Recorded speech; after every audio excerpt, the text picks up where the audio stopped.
যত সময় যাচ্ছে তত কিন্তু তাড়াতাড়ি সময় কাছে চলে আসছে আমাদের বাইরে যাওয়ার।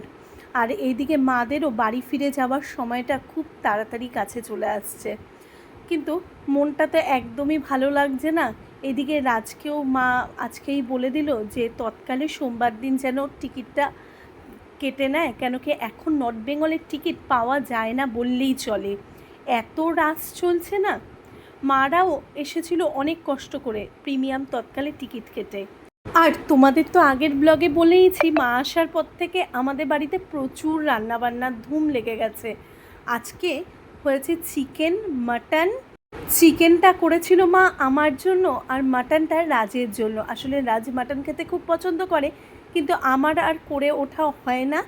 মা বা ওর মারা এলেই মাটনটা করে। আর তার সাথে ছিল একটু পালং আলু আর পটল দিয়ে, চিংড়ি মাছ দিয়ে ছিল চাটনি, ডাঁটার চচ্চড়ি।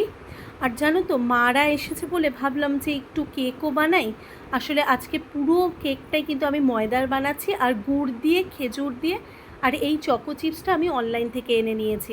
তার মধ্যে দিয়ে দিলাম বেকিং পাউডার, সোডা, একটা কিন্তু ডিমও ফাটিয়ে দিয়েছি।